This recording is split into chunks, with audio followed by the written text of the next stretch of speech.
I sold your wheelchair. You never go anywhere anyway. Then you should have made sure I couldn't reach the window or call my lawyer. The sound of my wheelchair rolling down the driveway should have been impossible. I was lying on the floor upstairs, unable to reach the staircase, while my son handed my only way out of the house to a stranger. When I shouted his name, he looked up at me and said, "You don't go anywhere anyway." Then he drove off to the airport. What he did not know was that I could still reach the window, and the lawyer whose number I had memorized. "Hello, my name is Margaret Hale. I am 68 years old, and I live, or, more accurately, I used to live, in a quiet neighborhood outside Columbus, Ohio. 3 years a drunk driver ran a red light and struck my car. I survived, but my spine was badly damaged. I could stand for a few seconds with support, and on a good day I could take 2 or 3 painful steps. For everything else, I pended on a wheelchair. Before the accident, I had been a high school librarian for 36 years. I raised my only son, Daniel, mostly by myself after his father died when Daniel was 11. I worked extra hours, skipped vacations, and saved every dollar I could. By the time I retired, the mortgage was paid, I had a modest investment account, and I believed I had given my son both love and a secure beginning. I had no idea that he had begun to see my security as his property. After the accident, Daniel moved into my house. At first, I was grateful. He cooked, picked up prescriptions, and drove me to appointments. He told everyone he had put his life on hold to care for me, but slowly, help became control. He began opening my mail to save me the trouble. He changed the passwords for the utility accounts. He insisted on keeping my debit card because, he said, I might lose it. When I asked about unusual charges, he sighed as though I were a child interrupting an important meeting. "Mom, you're confused," he would say. "Let me handle it." The sentence frightened me more each time I heard it, because I was not confused. I noticed restaurant charges from places I had never visited. I saw boxes arrive containing expensive shoes and electronics. Daniel had lost his sales job months earlier, yet he seemed to have more money than ever. When I questioned him, he said he was doing freelance consulting. Then, one Tuesday morning, I heard him talking in the kitchen with his girlfriend, Vanessa. They were planning a 10-day vacation in Cancun. Vanessa laughed and asked, "How did you finally pay for the resort?" Daniel lowered his voice, but the heating vent carried every word upstairs. "I found something Mom doesn't really use." My stomach tightened. I called down to him, but he did not answer. A few minutes later, he entered my bedroom carrying a tray with toast and coffee. He was unusually cheerful. "Stay upstairs today," he said. "I'm cleaning the living room. Bring my chair up first. The battery is charging." That was a lie. My wheelchair was not electric. I stared at him until his smile disappeared. "Daniel, bring me my chair." He set the tray on the dresser. Later. Then he walked out and locked the bedroom door from the outside. For several seconds, I could not understand what had happened. The lock was an old one, installed years earlier when the room had belonged to my mother. Daniel had once promised to remove it. I pulled myself to the edge of the bed and shouted. No answer. Then I heard a man's voice downstairs. "It looks almost new." "Barely used," Daniel replied. "My mother prefers staying in bed." My chair had been custom fitted after months of rehabilitation. It supported my damaged spine and cost more than $12,000. Insurance had paid most of it, but it was not merely equipment. It was my independence. It was how I reached the bathroom safely, made my breakfast, opened the front door, and sat in the garden. I dragged myself across the carpet. Every movement sent a line of fire through my lower back. By the time I reached the window, my palms were bleeding. Outside, a stranger was loading my wheelchair into a white van. "Daniel?" I screamed. "What are you doing?" For one moment, I saw embarrassment on his face. Then it hardened into irritation. I sold it. "That chair belongs to me. You don't go anywhere anyway," he said. "Vanessa and I need this trip. I've been trapped here for 3 years. Trapped." He used that word while I lay on the floor behind a locked door. "Unlock this room right now." He glanced at his watch. "Mrs. Keller will check on you tomorrow. There's food beside the bed. We'll be back next week. Daniel, if you leave me here, I will call the police." He lifted my cell phone from his pocket and waved it at me. "With what phone?" Then he got into Vanessa's car, and they drove away. I stayed at the window until the car disappeared. I wanted to cry, but fear would not allow it.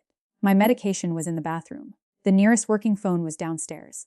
Mrs. Keller, my neighbor, believed I was spending the week at a rehabilitation center because Daniel had told her so. He had planned everything. Almost everything. Daniel knew I kept an old telephone in the guest room, but he did not know about the small prepaid phone hidden inside my sewing basket. 2 weeks earlier, after finding a withdrawal I had not authorized, I bought it secretly. I had written down 3 numbers: emergency services. My bank and my attorney, Ruth Bennett. The sewing basket sat on a table 6 feet from the window. 6 feet can feel like 6 miles when your legs will not obey you. I pulled myself forward by my elbows. Twice, pain forced me to stop. When I finally reached the table, I could not lift my body high enough to reach the basket. I tugged the tablecloth instead. The basket fell, spilling thread, needles, and buttons around me. The phone landed beneath the bed. I laughed then, a strange, broken laugh, because the cruelty of it seemed almost ridiculous. I used a wooden knitting needle to pull the phone toward me. My hands shook so badly that I entered the passcode incorrectly twice. On the third attempt, the screen opened. I called Ruth. She answered after one ring. Margaret. Hearing my name, spoken with concern, nearly broke me. Ruth. I whispered. Daniel sold my wheelchair. He locked me upstairs and left the country. Her voice changed instantly. Are you alone? Are you injured? I'm on the floor. I can't reach my medicine. Stay on the line. I'm calling emergency services from another phone. Within 12 minutes, I heard sirens. Firefighters forced open the front door and carried me downstairs. A paramedic treated the cuts on my hands and took me to the hospital for dehydration, muscle strain, and a dangerous rise in blood pressure. But Ruth did something else before she followed the ambulance. She photographed the locked bedroom door. She recorded the tray of food, the missing wheelchair, the empty space where my phone charger had been, and Daniel's note on the refrigerator. Check Mom Thursday. It was Tuesday. At the hospital, a police officer named Elena Ramirez sat beside my bed. She was calm and patient, but her questions were precise. Had Daniel taken money before? Did he have legal authority over my accounts? Had he ever prevented me from speaking to doctors alone? Had he threatened me? I began answering, and a pattern appeared. One I had refused to see because the person creating it was my son. He had isolated me. He had taken control of my money. He had told friends that my memory was failing. He had missed medical appointments he claimed were canceled. He had even persuaded my doctor's receptionist to call him first. Officer Ramirez called it financial exploitation, coercive control, theft, and criminal neglect of a vulnerable adult. I called it betrayal. Ruth opened her briefcase and placed a document on my bedside table. 6 months earlier, after Daniel first asked me to add his name to the deed, Ruth had prepared a protective trust. I had signed it but delayed funding it, because I still hoped my suspicions were unfair. "Wu can activate everything today," she said. "The house, your investments, and the remaining savings will be controlled by an independent trustee for your benefit. Daniel will have no access." I looked at the document for a long time. Do it. Those 2 words changed the balance of power. The bank froze my accounts within an hour. Ruth revoked the financial power of attorney Daniel had pressured me to sign during rehabilitation. She notified the credit bureaus and requested a full review of every transaction made in my name. What we found was worse than the wheelchair. Daniel had withdrawn $48,000 over 18 months. He had opened a credit card using my information and charged another $19,000. He had forged my signature on a home equity application that had not yet been approved. The vacation was not simply a careless decision. It was meant to be a celebration. Daniel believed the loan would be approved or he was away, giving him access to nearly $200,000 from my house. And there was one more secret. Vanessa had sent an email to a real estate agent, asking how quickly they could sell a house occupied by an elderly relative with cognitive problems. They were planning to declare me incompetent, move me into the cheapest facility they could find, and sell my home. I felt sick when Ruth read the email aloud. Not because of the house, not because of the money, because I remembered Daniel at 7 years old, asleep against my shoulder after his father's funeral. I had promised him he would never be alone. Somewhere along the way, he had decided that my love meant I would never hold him accountable. He was wrong. The police traced my wheelchair through the online listing. The buyer was a tire mechanic named Harold Price. When officers told him it had been stolen from a disabled woman, he returned it immediately. He had paid Daniel $3,500 in cash. Harold came to the rehabilitation center 2 days later. He stood in the doorway holding his cap in both hands. "Mom, I had no idea," he said. "I bought it for my wife. She has multiple sclerosis."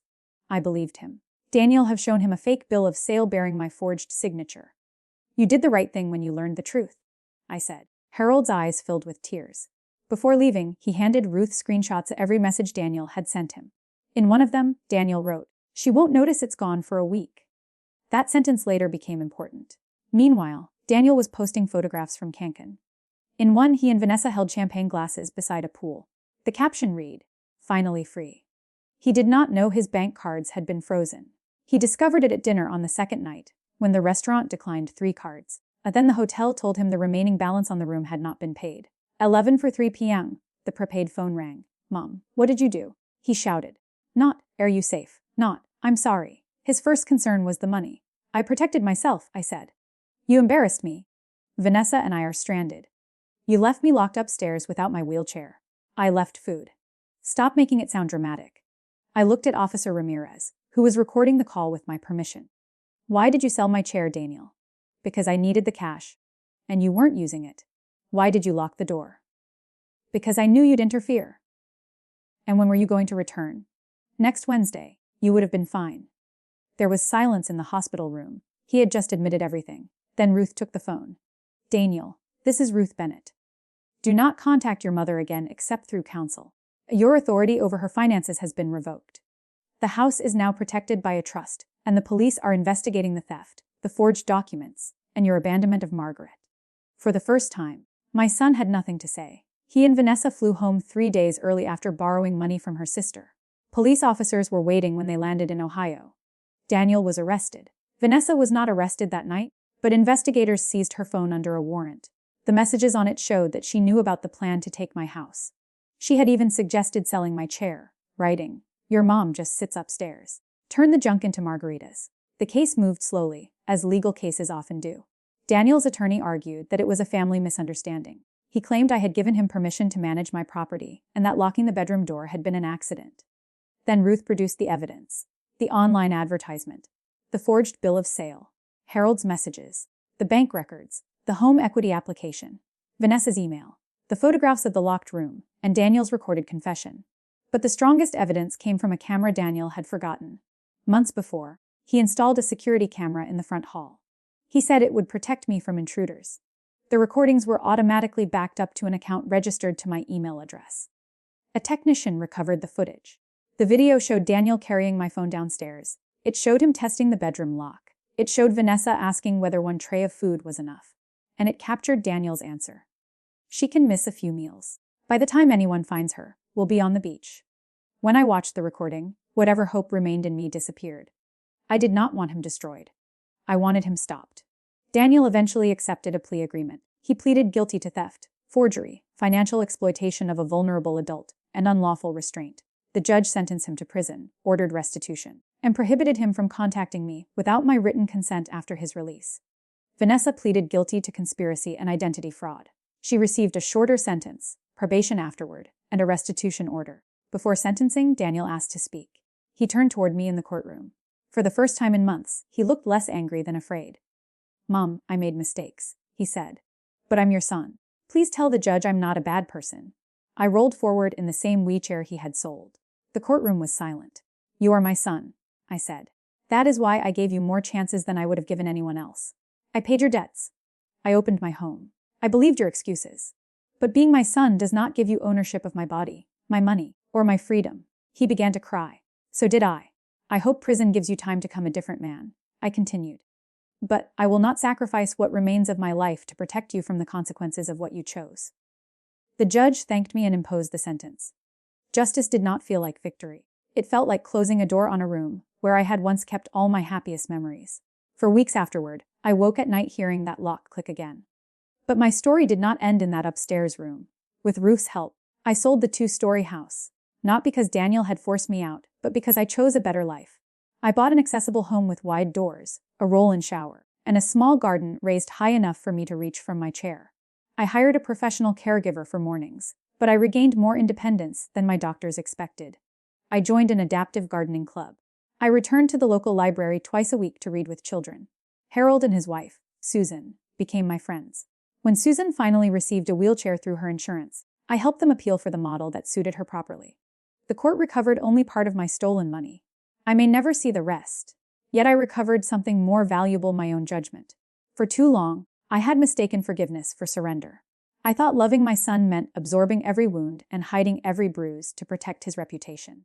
I understand now that love without boundaries can become permission, and accountability can be the last honest gift we offer someone. A year after the sentencing, I received a letter from Daniel. He did not ask for money. He did not blame Vanessa. He wrote that he had joined a counseling program and finally understood that he had treated me as an obstacle instead of a person. I have not answered yet. Maybe one day I will. Forgiveness is possible, but trust is not rebuilt with a letter. It is rebuilt through years of truth, responsibility, and change. Whether Daniel chooses that road is up to him. As for me, I no longer wait beside a window for someone else to decide whether I am allowed to move. Every morning, I roll through my own front door and into the sunlight. The wheels make a soft sound against the wooden ramp. A sound I once associated with helplessness, then with betrayal. Now it sounds like freedom. And the son who said I never went anywhere finally learned the truth. The moment he took away my chair was the moment I found the strength to leave him behind.